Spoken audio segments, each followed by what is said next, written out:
Good morning. सो अभी हम जा रहे हैं क्योटो, लेकिन उससे पहले हमने किया हमारा जो लगेज था वो कुरियर। सो इस तरह से एक कुरियर कंपनी से ये हमें इवनिंग को मिलेगा। लास्ट टाइम हमने होटल से किया था, इस बार हमने किया है प्रॉपर कुरियर कंपनी से। आज इवनिंग तक ही मिल जाएगा और हम लोग क्योटो जाके सब घूम के फिर होटल में चेक इन करेंगे, बिकॉज़ होटल का चेक इन यहाँ होता नहीं जल्दी, और ट्रेन से हम बस आधे घंटे में क्योटो पहुँच जाएंगे। बस ये कुछ फॉर्मेलिटीज़ अभी बस पे करना है।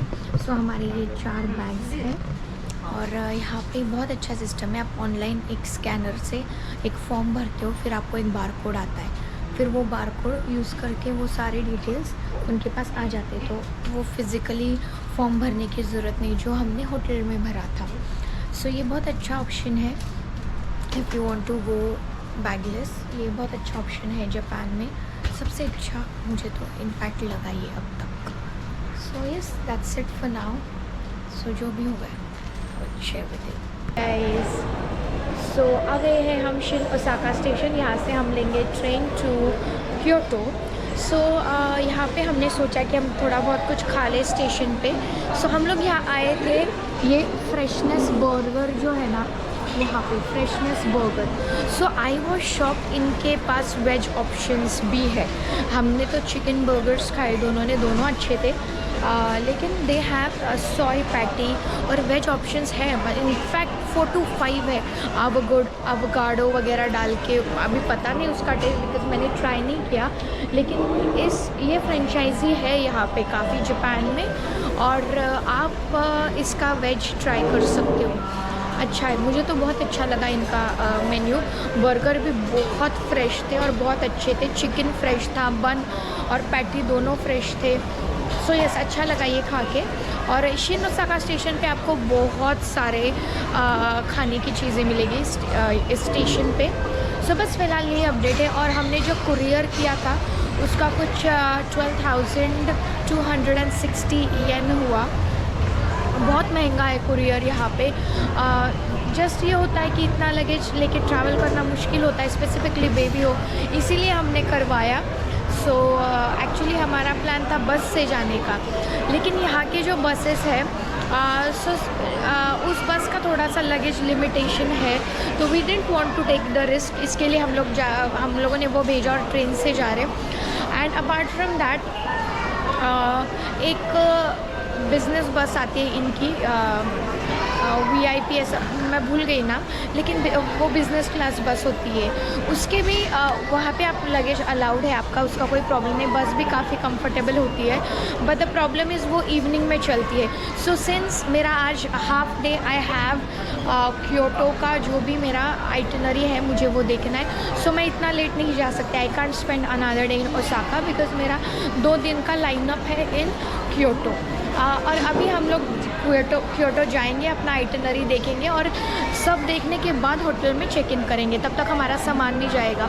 और एक चीज़, अगर आपको उसी दिन डिलीवरी चाहिए कुरियर की आपके सामान की, तो वो थोड़ा ज़्यादा चार्ज करते हैं, लाइक 1000 येन। हम लोगों का ऐसा है कि हम लोगों ने, हमारे पास कुछ भी नहीं है और कल हमारा सुबह का ये है। अगर कल हमारा सामान आता तो वो सुबह 9 से 12 के बीच में आता था। We couldn't again wait for the luggage and do things, क्योंकि हमने कपड़े वपड़े सब भेज दिए। खाली एक बैग है मेरे सत्यजीत का, जिसमें नॉर्मल थोड़ी बहुत चीज़ें हैं ज़रूरत की, जैसे tissue paper and all, passport वगैरह, बस उतना ही है। This is the update for now. ये सब चीज़ें हैं। If you don't have a baby, और मतलब अगर आप खुद ट्रैवल कर रहे हो, तो मैं तो बोलूँगी एक चीज़ है कि आप एक ही बड़ा बैग लेके आओ, उसको लेके ये कर सकते हो, घूम सकते हो, और ज़रूरत नहीं पड़ेगी फिर कुरियर करने की, until unless you don't want it. अब हमारे सर्कमस्टेंसेस ऐसे है कि our child is super naughty, उसको देखना, वो 4 और हमारे 4 बैग से मैं 2 पकड़ती हूँ, साहिल 2 पकड़ते हैं, और बच्चा भी, तो मुश्किल हो जाता है because the child is a bit naughty. इसके लिए that's the only reason we have done this. बस यही है। और डायरेक्टली हम लोग स्टेशन से सबवे करके 2 लाइन्स चेंज करके आए हैं नीजो कासल देखने के लिए। वहाँ वही आज एक्सप्लोर करेंगे नीजो कासल। पूरा घूमेंगे एंड देन होटल में चेक इन करेंगे, बिकॉज़ वैसे भी बैग्स इवनिंग को आने वाले हैं। सो होटल जाने का कोई मतलब वैसे ही नहीं था, बिकॉज़ 3 बजे का चेक इन है, अभी बजे है 12:45। सो बस यही नीजो कासल थोड़ा एक्सप्लोर करेंगे एंड देन अगले डेस्टिनेशन की तरफ जाएंगे। सो इनकी सबवे कनेक्टिविटी भी बहुत अच्छी है और आपको समझ में आ जाता है, ऐसा कुछ ये नहीं है कि कैसे जाना है वगैरह।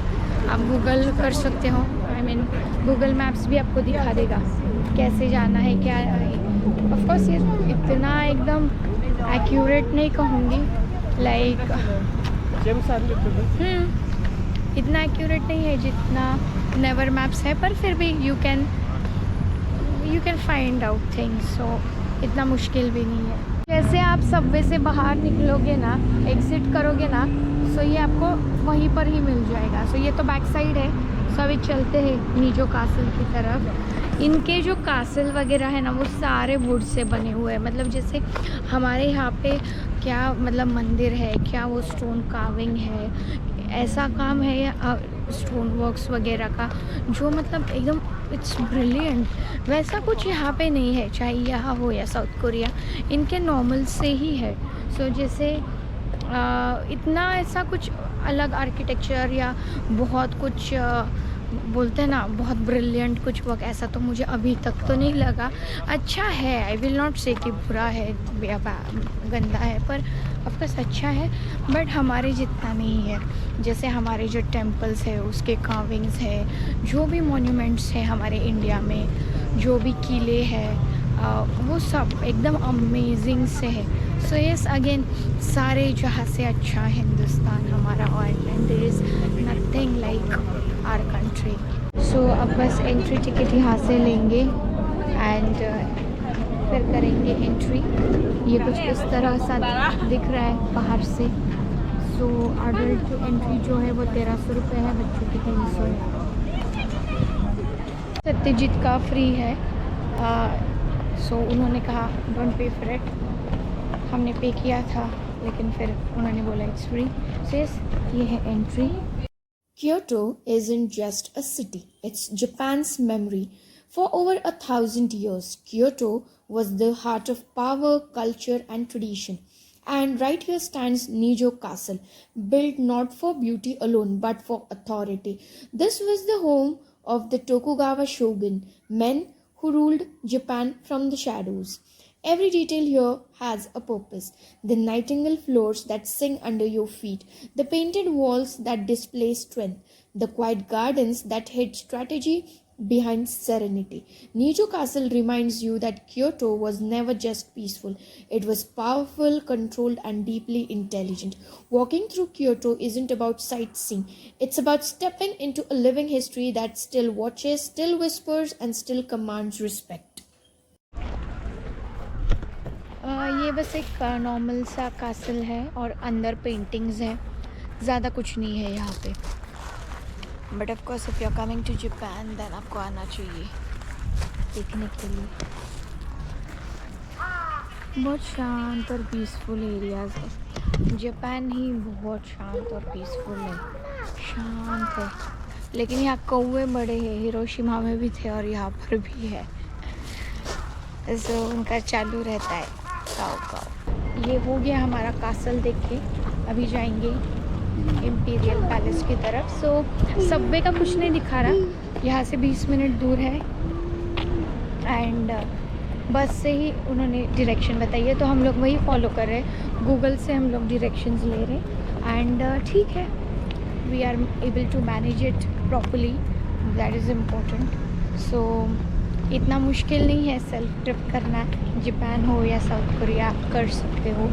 और मुझे तो बहुत अच्छा लगता है ये, you get your freedom rather than group tours में। तो ऐसे होता है कि इसके लिए 2 घंटे उनका तय होता है, तो उतना ही होता है। So this is a better way. मुझे तो सेल्फ ट्रिप से आई प्रेफर। सो लेकिन as a family this is my first self trip और थोड़ा डाउटफुल थी मैं जब मैं डिसाइड कर रही थी, बिकॉज़ ये पूरी की पूरी ट्रिप जो है वो मैंने प्लान की है। I have sat down, I have went through a lot of vlogs और I have googled like thousands of things, ये सब करके देन कैसे मैनेज करना ये। तो that time I wasn't that sure कि कितना हो पाएगा, बट मैंने उसी टाइम डिसाइड किया था अगर नहीं भी हुआ तो either we can go for the day trip look से, या तो टैक्सी वगैरह से मैनेज करेंगे। लेकिन बहुत आसान है, साउथ कोरिया का स्पेसिफिकली बहुत आसान था इससे भी। लेकिन ये भी ठीक है, ऐसा कुछ नहीं है कि आप नहीं कर पाओगे, इजी है, डायरेक्शंस गूगल दे देता है। लेकिन जितना साउथ कोरिया में नेवर मैप एक्यूरेट था, मतलब दिस इज़ एक्यूरेट, बट वो बहुत कन्वीनियंट ऐप था, बहुत ही ज़्यादा। ये थोड़ा सा ये हो जाता है एट टाइम्स कंफ्यूजिंग, लेकिन आप सॉर्ट कर सकते हो, ऐसा कुछ नहीं कर सकते। थोड़ा दिमाग लगाओगे तो you can sort everything. So yes, I am very happy कि ये सेल्फ ट्रिप हमने प्लान की and it's really turning out well, so far so good. South Korea का तो इट वॉज अमेजिंग। जापान का तो नाउ अभी हम हैं क्योटो में, और इसके बाद जाएंगे Mishima and then Tokyo. So I am pretty sure कि we can manage it out. लेकिन अगर if you are having a child, आप मिक्स लेना, पूरा का पूरा खुद से मत करना टूर, क्योंकि अगर आप पब्लिक ट्रांसपोर्ट यूज़ कर रहे हो तो इट विल टेक लाइक मतलब बहुत वॉक करना पड़ेगा, बच्चे नहीं कर पाएंगे। या तो आप अपने साथ स्ट्रोलर लेके आओ ताकि आप बच्चे को भी अच्छे से घुमा सकते हो, बच्चा सो भी सकता है स्ट्रोलर में, फिर दिक्कत नहीं होगी। या तो दूसरा एक ऑप्शन ऐसा है कि आप कार वगैरह भी रेंट कर सकते हो यहाँ पे। हमारा things we were sorted, so we took mix of everything, इसलिए we didn't do that. But yes, next अगर हम कहीं पर भी जा रहे हो तो we can consider that option of renting, because in Nepal मैंने और मेरी फ्रेंड ने बाइक रेंट की थी और वो बहुत कन्वीनियंट था। पहला दिन हम लोकल ट्रांसपोर्ट से घूमे जो काफ़ी चीप था नेपाल में, लेकिन what happened was we got so tired, then we decided, फिर हमने डिसाइड किया कि हम लोग यही करेंगे, हम लोग नॉर्मल बाइक रेंट करेंगे। अभी बिकॉज ऑफ सत्यजीत तो बाइक थोड़ा मुश्किल हो रहा था बाइक, और आई am not very sure bike का रेंटल यहाँ पे कैसा है। लेकिन कार रेंटल है, कोरिया में भी है, जापान में भी है। जापान एक्सपेंसिव है, सो कोरिया में आपको इतना नहीं पड़ेगा जितना जापान में। अगर आप इंडिविजुअली जा रहे हो ना तो सेल्फ ट्रैवल करना, सेल्फ ट्रिप करना बेस्ट है, बेस्ट। फ्रेंड्स के साथ जा रहे हो, बच्चा होगा तो you will need to consider certain things, क्योंकि बच्चे इतना नहीं चलते एंड चलना है। जापान हो, कोरिया हो, नेपाल में भी था, इनफैक्ट हमारे इंडिया में भी बहुत चलना है, ट्रैवल टाइम बहुत हो जाता है इंडिया में। सो ये है, so you can plan accordingly. लेकिन एक याद रखना, you have to really plan very well, because ऐसा नहीं है कि 1 घंटे में मैंने प्लान कर लिया। It took days and months for me to like really get the itinerary, get things done, and बहुत टाइम लगा मतलब। सो बहुत अच्छे से प्लान करना, सिंस मैंने वो बहुत अच्छे से उस टाइम प्लान किया था। Then I told my husband कि ये प्लेसेस है यहाँ पे, ऐसे ऐसे मैनेज करना है। देन ही वाज लाइक अच्छा ठीक है चलो, okay. So that's the only reason it is working out now, because I've done a lot of homework, a lot of research and study, क्योंकि this was my first trip खुद से plan की हुई with the family। और जो पिछले trips थे, all the credit goes to my friend, she had planned everything, I had just paid the money and went along with her। So this is how। so बस ऐसे ही नहीं है कि आपने फ्लाइट किया, होटल किया, वीज़ा किया, हो गया, नहीं। It really takes a lot of things to work out. समझने भी, हर कंट्री का ऐसा है ना कि आपको समझने में ही 1 दिन तो जाता है, पहला ट्रांसपोर्ट हो या सब। हमारा वैसे ही हुआ, साउथ कोरिया हो या Japan, it took us a day. So पहला डे थोड़ा कंफ्यूजिंग रहा, but yet we sorted out things really well. So ये कुछ इस तरह का है, बहुत चलना पड़ा है, बहुत ज़्यादा। बस से उतरे तब से हम लोग चल रहे, काफ़ी चलना है यहाँ पे। जिस साइड से मैप ने हमें लाया है बहुत चलना पड़ रहा है। और अभी तक हो, मतलब we are very near to the palace, पर अभी आया नहीं है। बहुत बड़ा पैलेस है ये, बहुत बड़े एरिया में है। Because of course I don't know if we taken the right जिसमें, मतलब शायद हमें ये थोड़ा सा लॉन्ग डिस्टेंस भी पड़ा होगा जिस हिसाब से हम आए, पर फिर भी because since I walked so much, so ये बहुत बड़ा है, बहुत बड़ा, because we been walking for a long time. और we are almost near to the entry, so palace में भी एंट्री करेंगे एंड देखेंगे कैसा पैलेस है इनका। धूप और गर्मी अच्छी खासी है यहाँ पे, so that's the only reason we are wearing caps and goggles. Korea में तो बहुत ठंड थी, 16 डिग्रीज, 17, 18, सो कोरिया थोड़ा सा कूल था, लेकिन तब वहाँ पे ऐसा हो रहा था कि यार बहुत ठंड है, बहुत ठंड है, और यहाँ पे ऐसे हो रहा है यार बहुत गर्मी है, बहुत गर्मी है। सो ये है आज का कुछ, आई थिंक 23 डिग्रीज़ है टेम्परेचर, और उसमें चलना पड़ रहा है। लेकिन द अदर थिंग इज़ कि कंटिन्यू धूप नहीं है, धूप थोड़ा छाँव, धूप छाँव ऐसा है मतलब। और इंडिया में तो इससे भी बहुत ज़्यादा गर्मी होती है, उस लेवल की नहीं है लेकिन गर्मी है। सो आप देखोगे यहाँ के जो लोग हैं ना, गर्मी में भी छाता कैरी करते हैं धूप से बचने के लिए, और वो जो लेडीज़ है ना, उनके पास वो नहीं छोटे छोटे फैंस आते हैं, तो वो फैंस लेके बैठ जाती है। उनको इतनी गर्मी भी they are not able to bear it. खैर हमें तो क्या, we are use to every, हर मौसम के लिए हम फिट है। बहुत बारिश भी होती है इंडिया में, हमारे इंडिया में गर्मी भी बहुत होती है, ठंडी वाली भी बहुत जगह है। So we are use to almost every kind of weather. So चलो वो अच्छा हो जाता है कि भाई इंडियन कहीं पर भी जाए एडजस्ट हो ही जाते हैं। फाइनली एंट्री आ गई है, फाइनली इतना चलने के बाद चलते हैं, एंट्री टिकट लेंगे और अंदर जाएंगे। सो आपके बैग की होगी चेक इन एंट्रेंस पे, और ये विजिटर का आई कार्ड आपको मिलेगा। सो ये आपको पहने रखना है जब तक आप एग्ज़िट नहीं करोगे, ठीक है, एंड ये दिखना चाहिए। The Kyoto Imperial Palace is the quiet heart of Japan. For over 1,000 years, this was the residence of Japan's emperors, not rulers of war, but symbol of tradition, culture, and continuity. Unlike castles built for defense, this palace reflects restraint and balance. Wide courtyards, simple wooden halls, and carefully planned gardens create a sense of calm authority. There is no excess here. Power is expressed through simplicity. Every space is designed to honor ceremony, seasons, and harmony with nature. Walking through the imperial palace doesn't feel loud or dramatic. It feels composed, as if history chose to speak softly here. In Kyoto, this palace reminds you that true power doesn't always demand attention. Sometimes it simply endures. हमारा palace देखे, अभी जाएंगे हम नीनेन्स ज़ाका और सानेनज़ाका street. सो ये Japanese style में बने हुए ऐसे ओल्ड स्ट्रीट है, जो जापानीज़ स्टाइल में आज भी उनके रेस्टोरेंट्स, टी हाउसेस वगैरह है वहाँ पे। ये और है पैलेस का पार्ट, बहुत बड़ा पैलेस है। यहाँ पे है एक वुडन ब्रिज, बहुत प्यारा लग रहा है, खूबसूरत है, आप देख सकते हो, बहुत प्यारा लग रहा है, बहुत प्यारा, काफ़ी बड़ा है ये। रूट 1, 2, 3, 4 ऐसे। सो अभी हम जा रहे हैं रूट 5।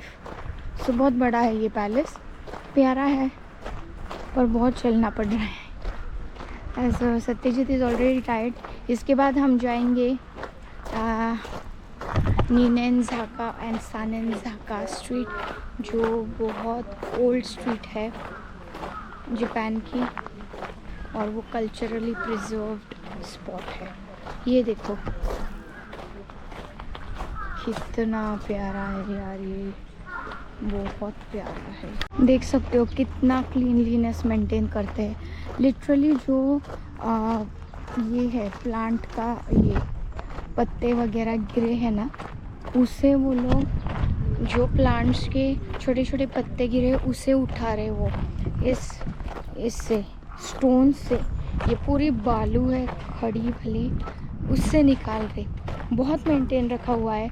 और ये स्ट्रक्चर्स भी बहुत पुराने हैं, ये लोग बहुत केयर करते हैं, कोई नुकसान नहीं पहुंचाते अपनी हेरिटेज जो है उनका। ये है स्ट्रक्चर्स हैं, मॉन्यूमेंट्स बहुत अच्छे से रखे हुए हैं। ये कुछ तो काफ़ी पुराने हैं, अगर हमारे ठीक से रखे गए होते तो क्या ही बात होती, मतलब it would have been a very different. लेकिन लोगों ने हमारे ठीक से रखा नहीं इंडिया में हमारे, तो ये सही में मैं बता रही हूँ आपको, ये कुछ भी नहीं है जितना खूबसूरत हमारे बड़े बड़े शाही महल हुआ करते थे, पैलेसेस हुआ करते थे, हमारे जो फोर्ट्स है उस मुकाबले। तो ये मतलब सही में नहीं है कुछ। मैं ये नहीं बोल रही हूँ कि ये अच्छा नहीं है या जो भी, I am not becoming judgemental, but this is the truth कि जो अपने यहाँ में है ना उसके मुकाबले ये आर्किटेक्चर कुछ भी नहीं है, खाली लकड़ी का बना हुआ है, ऐसा स्टोन कार्विंग वगैरह ऐसा तो कुछ है नहीं है यहाँ पे। ये वेटिंग हॉल में आए हैं, यहाँ पे एक वेंडिंग मशीन पानी एंड जूस चालू है। ये all over Korea and Japan है, आप वेंडिंग मशीन्स जगह जगह पर आपको मिल जाएंगी जिससे आप पानी, जूस, कोको कोला ये सब चीज़ें ले सकते हो। सो इसने भी कुछ लिया है, बहुत खुश है, देखो वाओ, बार बार लेता, पता नहीं, is very obsessed with these machines, so लेता रहता है कुछ ना कुछ। आगे ही वो स्ट्रीट, यहाँ पे ना बहुत प्रिटी कैफ़ेज़ वगैरह है। अब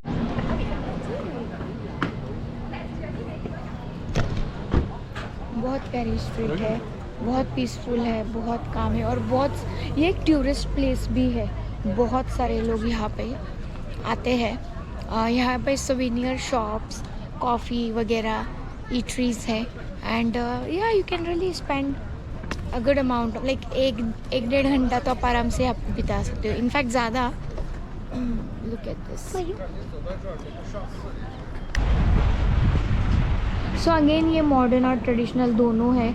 ये अंदर से ये कैफ़े काफ़ी मॉडर्न लग रहा है, बाहर से तो उसका वुडन ही प्रॉपर है, वुडन टेक्सचर। सो यहाँ पे ना आप किमोनो भी रेंट कर सकते हो और फ़ोटोशूट कर सकते हो। सो दैट्स, वो भी एक बहुत अच्छी आइडिया है, बट आज तो आई एम वेरी टायर्ड, सो आज नहीं करूँगी, कहीं और करूँगी। And yes, I am just loving this street. आप देख सकते हो बहुत प्यारी स्ट्रीट है, बहुत, और आप देख सकते हो लोगों ने किमोनो पहना है, फ़ोटोशूट करवा रहे हैं। यहाँ पे देखो, ऊपर से पूरा ट्रेडिशनल है, अंदर से मॉडर्न। सो जापान का ना यही मैंने देखा है, वो ट्रेडिशन भी उतना ही फॉलो करते हैं एंड ट्रेडिशन भी उतना ही फॉलो करेंगे और मॉडर्न भी है। सो यहाँ पे ना ज़्यादा वो वेस्टर्न वाइब जो है ना इनके रहन सहन कल्चर में नहीं है, लेकिन टेक्नोलॉजी वगैरह में ये काफ़ी आगे है। काफ़ी बड़ी स्ट्रीट है यार, ये भी बहुत एक्सप्लोर कर सकते हो आप, बहुत टाइम। जापान में ना काफ़ी ये है टैक्स फ्री शॉप्स है, वहाँ से आप ज़रूर शॉपिंग कीजिएगा क्योंकि टैक्स उतना ही बच जाएगा। Ninenzaka and Sanenzaka streets feel like walking into old Kyoto. These stone-paved streets slope gently towards Kiyomizu-dera, lined with preserved wooden houses that once belonged to merchants and craftsmen. Today, they hold tea houses, sweet shops, and small stores selling handmade ceramics and souvenirs. As you walk, look up, the 5-story Yasaka Pagoda rises quietly between the rooftops, one of Kyoto's most iconic sights. Nearby, small temples, hidden shrines, and traditional machiya homes appear almost by surprise. The legends of the 2-year and 3-year slopes ask you to walk slowly, and it makes sense here. Every sound, every corner, every detail feels deliberate. Ninenzaka and Sanenzaka aren't just streets to pass through. They're places to pause, look up, and experience Kyoto exactly as it was meant to be. बहुत एक प्यारे से cafe में आए हैं, आप देख सकते हो। सो ऊपर जो स्ट्रीट्स है ना, स्ट्रीट्स से हम बाहर आए हैं, वहीं पे ये कैफ़े है क्योंकि वहाँ पे बहुत भीड़ थी। सो इसके लिए हम लोग आ गए स्ट्रोल करते करते इस कैफ़े में। लेकिन ये बहुत प्यारा लग रहा है, खाना खा के बताएंगे आपको कैसे। और यहाँ पे मिल रहा है चिकन वगैरह, ऊपर जहाँ मैंने देखा बीफ ही था। सो ये थोड़ा प्रॉब्लम है, यहाँ पे चिकन इतना कॉमन नहीं लग रहा। सो यस, वाईब से थांब जरा. तो हात पुसायला तुझे हात पुस. तू पुस तुझ्या हाताने. तुझ्या हाताने तू पुसायचे असते सक्तीचे. ये है हमारी चिकन विंग्स। हो गया है हमारा खाना खा के, बहुत अच्छा था, वाफल भी अच्छा था और चिकन विंग्स भी अच्छे थे। आप जा रहे हैं कड़ाई जी टेम्पल जो यहाँ पे